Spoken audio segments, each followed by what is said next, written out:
Hello everyone. In the last session we have discussed about the features of 8051 microcontroller and the architecture of 8051 microcontroller. Today in this session let's try to discuss about the registers we are using in 8051 microcontroller. Based on their operation, this is the simple organization we have taken the registers. So here you can see that we have the registers A and B which are used for mathematical operation. Similarly, we have data pointer, program counter, flag register we have, stack pointer we have. Then similarly, we have timer control register, timer counter register, registers for serial communication and also registers for interrupts. Let's discuss in detail. This register A is called as an accumulator.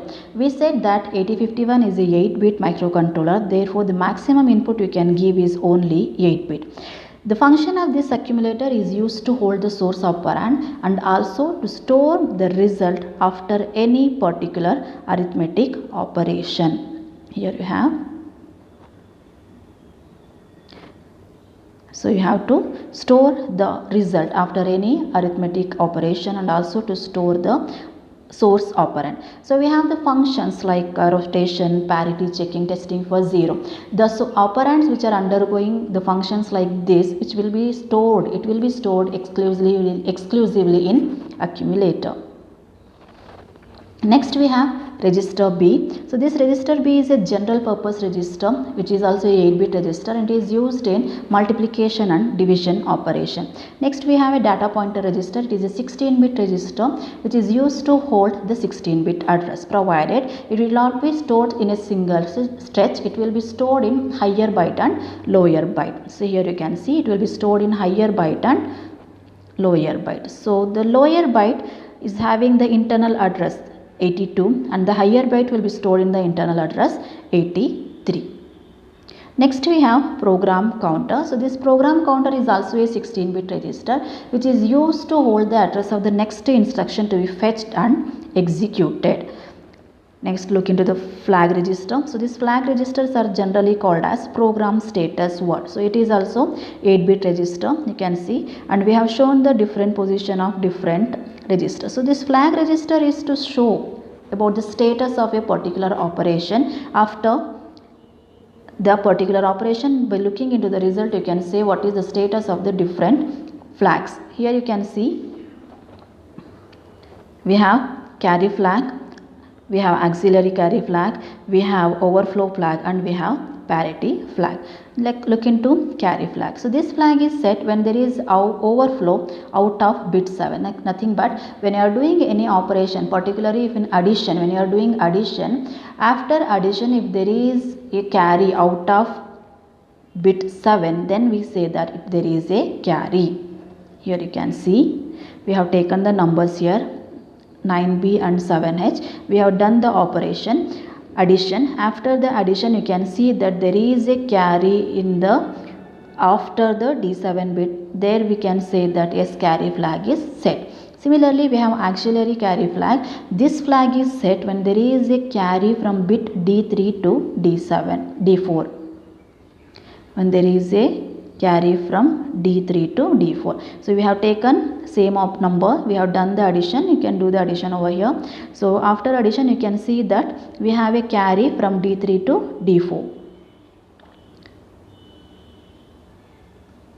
So in that case you can say that auxiliary carry flag is set. Similarly we have the next register as next one as F4 which is available for use for general purpose. Next we have RS1 and RS0 which are used to select your register bank by changing their bits. For example, if you are giving the value as 00 for RS1 and RS0, then bank 0 will be selected.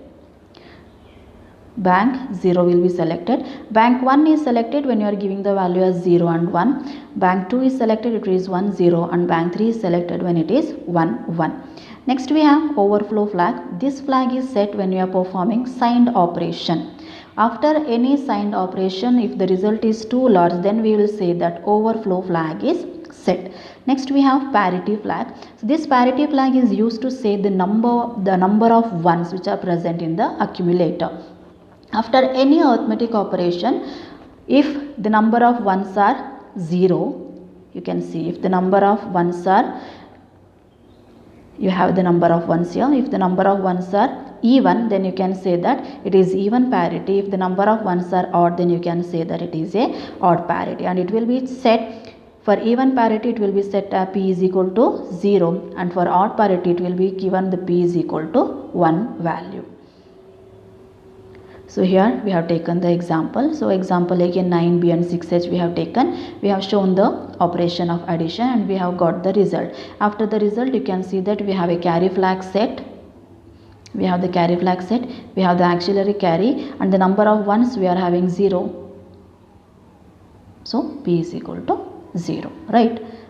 So here this carry flag, auxiliary carry flag and parity flag, we call them as conditional flags, because based on the condition of the result these flags are set. Whether we have the carry out of D7 bit, whether we have the carry from D3 to D4 bits, based on that you can say that yes, carry flag is set or auxiliary carry flag is set, and based on the number of ones present in the accumulator you can say that whether it is a even parity or odd parity.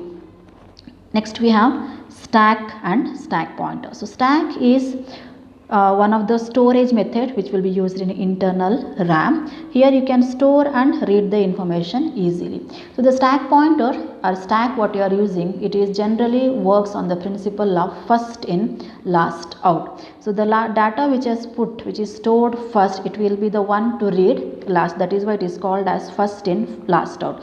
Here the whole stack is based on a register, and that register we called as a stack pointer register.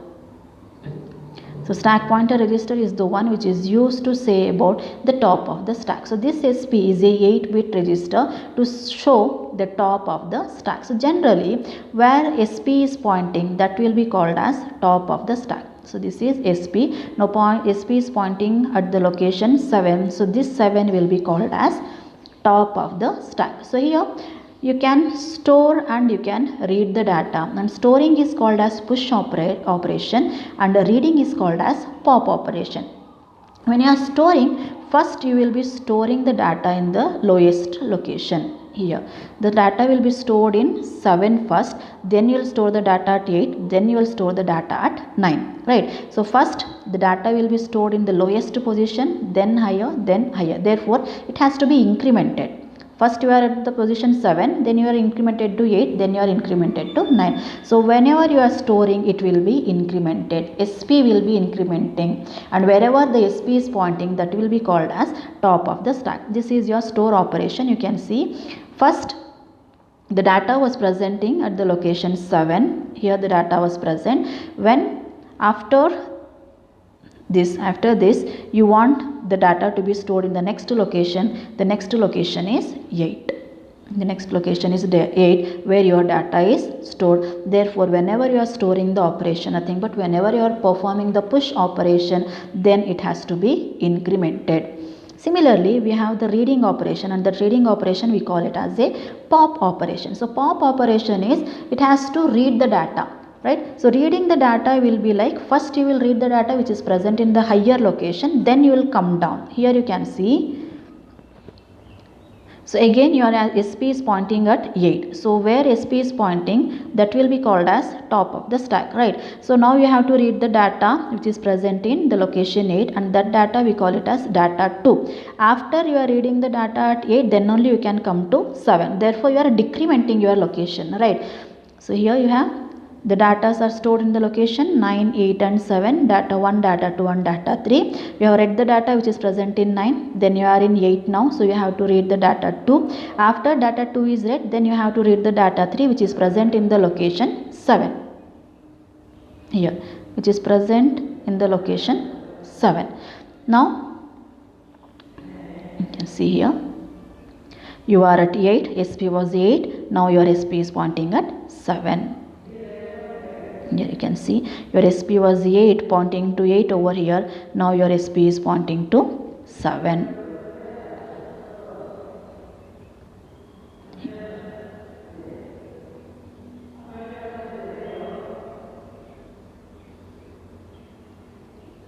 SP is pointing to 7. So whenever you are doing the pop operation, your SP will be decremented, and whenever you are performing the push operation, your SP will be incremented. So pushing is nothing but storing the data, and popping is nothing but reading the data. So reading is first you will read the data which is present in higher location, then you will come down. Next location, that's why it has to be decremented here.